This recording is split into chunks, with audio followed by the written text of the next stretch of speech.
আজ আমি তোমাকে এমন একটা কথা বলতে যাচ্ছি যেটা শুনলে তোমার বুকের ভেতরটা একটু কেঁপে উঠবে। কারণ এই কথাটা কেউ তোমাকে বলতে চায় না, সবাই শুধু বলে চেষ্টা করো, লেগে থাকো, ভালোবাসলে কাঁদতেও হয়। কিন্তু আমি আজ তোমাকে বলবো, জীবনে কাউকে পাওয়ার জন্য কখনো কেঁদো না, কখনোই কেঁদো না। হ্যাঁ, ঠিকই শুনছো, কেঁদো না, নিজেকে ভেঙে দিও না, নিজের সম্মানটা কারো পায়ে ফেলে দিও না। কারণ শোনো, এই পৃথিবীতে কেউ তোমার চোখের জল দেখে তোমাকে ভালোবাসে না, কেউ তোমার কষ্ট দেখে তোমাকে আপন করে নেয় না। এটাই কঠিন সত্য, ভীষণ কঠিন। আজ এই ভিডিওটা শেষ পর্যন্ত যদি তুমি দেখো, আমি গ্যারেন্টি দিয়ে বলতে পারি, আমি গ্যারেন্টি দিয়ে বলতে পারি, তুমি আগের মানুষটা আর থাকবে না, তুমি দুর্বল থাকবে না, তুমি ভিক্ষা করবে না, তুমি নিজের দাম বুঝতে শিখবে।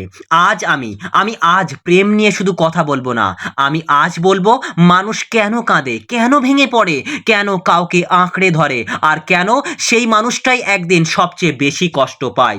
শোনো বন্ধু, মন দিয়ে শোনো, কারণ এই কথাগুলো তোমার জীবনের অনেক সিদ্ধান্ত বদলে দিতে পারে। তাই প্রথম সত্য তোমাকে জানতেই হবে, কাঁদলে কেউ ফিরে আসে না। তুমি কি জানো বন্ধু, মানুষ কখন সবচেয়ে বেশি কাঁদে? যখন সে বুঝে যায় সে কাউকে হারাতে বসেছে। আর ঠিক তখনই মানুষ একটা ভুল করে, সে নিজের সম্মান ভুলে যায়, সে নিজের আত্মসম্মান ভুলে যায়। সে ভাবে একটু কাঁদি, একটু বোঝাই, একটু নিজের কষ্টটা তাকে দেখাই, হয়তো মানুষটা আমার জীবনে থেকে যাবে। কিন্তু বাস্তবে কি হয় জানো? মানুষ তখনই দূরে চলে যায়, যখন সে দেখতে পায় তুমি নিজের ওপর নিয়ন্ত্রণ হারিয়ে ফেলেছো। তাই মনোবিজ্ঞানী কার্ল রজার্স খুব পরিষ্কার করে বলেছিলেন, মানুষ সেই সম্পর্কেই আকৃষ্ট হয় যেখানে সে নিজেকে স্বাধীন অনুভব করে, দায়িত্বশীল নয়। মানে কি বলে, দায়িত্বশীল নয়। মানুষ এমন কারো কাছে থাকতে চায় না যার সুখ দুঃখের পুরো দায় তার কাঁধে এসে পড়ে। তুমি যখন কাঁদো, তুমি অজান্তেই বলে দাও আমার ভালো থাকা তোমার হাতে। আর বিশ্বাস করো, এই কথাটা শুনে কেউ প্রেমে পড়ে না, এই কথাটা শুনে মানুষ ভয় পায়। তাই মনোবিজ্ঞানে একটা শব্দ আছে, ইমোশনাল ডিপেন্ডেন্সি। এর মানে তুমি নিজের আবেগের ভারটা আর নিজে বহন করছো না, তুমি সেটা অন্যের ঘাড়ে চাপিয়ে দিচ্ছ। আর এখানেই সমস্যা। মনোবিজ্ঞানী এরিক ফ্রম বলেছিলেন, ভালোবাসা কখনো অভাব থেকে আসে না, আসে পরিপূর্ণতা থেকে। যে মানুষ নিজে সম্পূর্ণ, যার নিজের একটা জীবন আছে, নিজের একটা অবস্থান আছে, সেই মানুষকেই মানুষ চায়, ভালোবাসে। কিন্তু তুমি যখন কাঁদো, তুমি বলে দিচ্ছ আমি অসম্পূর্ণ, তুমি না থাকলে আমি শেষ। আর এই কথাটা শুনে কেউ তোমাকে আঁকড়ে ধরবে না, বরং মানুষ আরো দূরে সরে যাবে। কঠিন সত্য বন্ধু, কাঁদা মানে দুর্বলতা নয়, কিন্তু ভুল জায়গায় কাঁদা আত্মহত্যার মতো। আমি বলছি না কাঁদা খারাপ জিনিস, হ্যাঁ, তোমার কষ্ট হলে তুমি মন খুলে কাঁদো, স্ট্রেস রিডিউস করো। কাঁদা মানুষের স্বাভাবিক অনুভূতি, কিন্তু প্রশ্ন হচ্ছে কার সামনে কাঁদছো, কেন কাঁদছো, আর কি পাওয়ার জন্য কাঁদছে।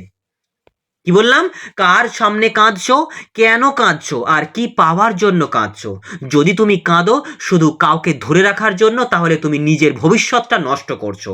তাই দার্শনিক নিটসে বলেছিলেন, যে নিজেকে ছোট করে সে কাউকে বড় করতে পারে না। তাই নিজেকে ছোট করলে কেউ তোমাকে বড় করে দেখবে না। তাই রিভার্স সাইকোলজিতে একটা কথা আছে, মানুষ কেন তখনই ফিরে আসে যখন তুমি কাঁদো না। এটা খুব গুরুত্বপূর্ণ, মন দিয়ে শোনো বন্ধু। মানুষের মন এমনভাবে তৈরি হয়, যেটা সহজে পাওয়া যায় তার মূল্য তার কাছে কমে যায়, আর যেটা দূরে থাকে, নিয়ন্ত্রণে থাকে, নিজেকে সামলে রাখে, সেটাই আকর্ষণ তৈরি করে। তুমি যখন কাঁদো না, তুমি যখন চুপচাপ নিজের জীবনটা গুছিয়ে নিতে থাকো, তুমি যখন নিজের উন্নতিতে মন দাও, ঠিক তখনই সেই মানুষটা ভাবতে শুরু করে। সে ভাবে, এই মানুষটা আমার জন্য ভেঙে পড়লো না কেন, আমি না থাকলেও ও কিভাবে ঠিক আছে, আমি কি তাহলে ততটাই গুরুত্বপূর্ণ নই? আর এই প্রশ্নগুলোই মানুষের ভেতরে আগুন জ্বালিয়ে দেয়, আর এটাই রিভার্স সাইকোলজি। তাই নিজেকে একবার প্রশ্ন করো না বন্ধু, সত্যি করে বলো তো, তুমি কাঁদলে কি কেউ তোমার মূল্য বুঝেছে? বুঝেছে তোমার মূল্য কেউ? তুমি ভেঙে পড়লে কি কেউ তোমার পাশে চিরদিন থেকেছে বা থাকার প্রতিশ্রুতি দিয়েছে? না বন্ধু, না। কিন্তু যেদিন তুমি শক্ত থেকেছো, চুপ থেকেছো, নিজেকে বদলাতে শুরু করেছো, সেদিনই মানুষ তোমাকে নতুন চোখে দেখেছে। এটাই বাস্তব, এটাই জীবন।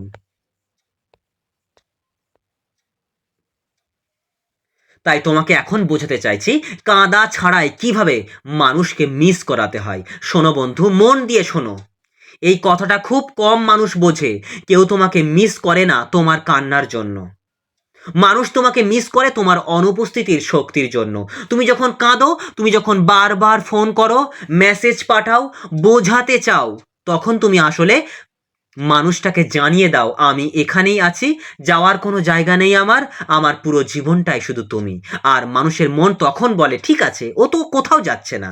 কিন্তু যেদিন তুমি চুপ হয়ে যাও, যেদিন তুমি আর নিজের কষ্টটা দেখাও না, যেদিন তুমি নিজের কাজে নিজের জীবনে মন দাও, ঠিক সেদিন থেকেই মানুষটা তোমাকে খুঁজতে শুরু করে।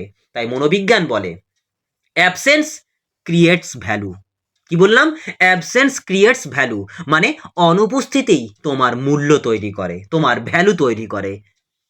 তাই মনোবিজ্ঞানীদের সবচেয়ে একটা বড় সতর্ক বার্তা রয়েছে। কি?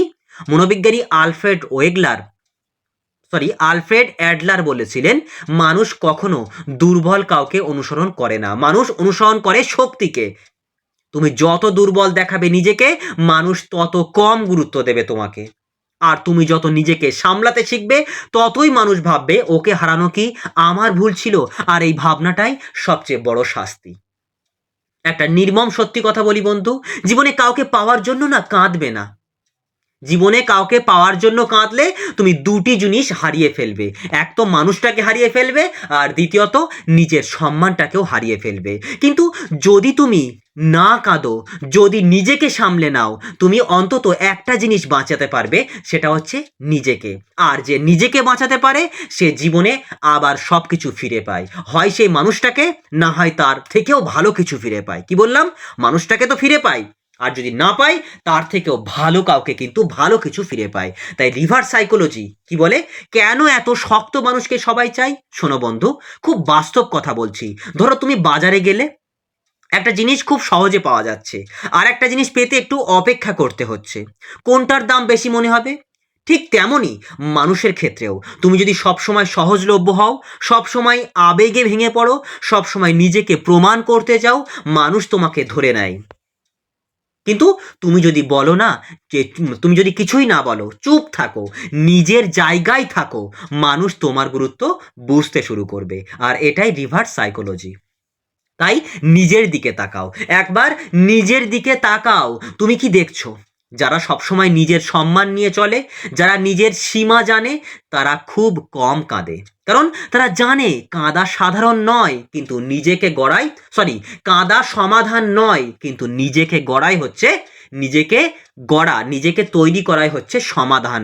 তাই দার্শনিক বুদ্ধ বলেছিলেন নিজেকে জয় করতে পারলে পুরো পৃথিবীকে জয় করা যায়।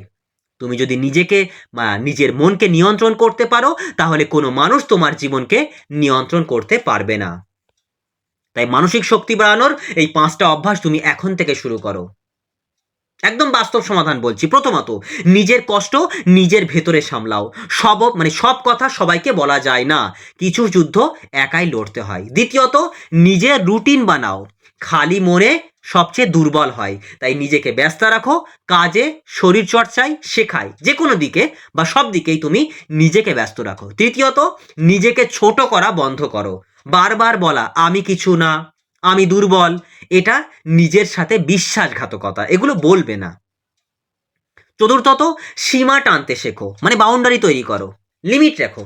সবাইকে সবকিছু দেওয়া যায় না, যে সম্মান দেয় না তার থেকে দূরে থাকাই বুদ্ধিমানের কাজ। পঞ্চম, সময়কে কাজ করতে দাও। সময়কে কাজ করতে দাও। সময় সবচেয়ে বড় থেরাপিস্ট, কিন্তু সময় তখনই কাজ করে যখন তুমি নিজে চেষ্টা করো।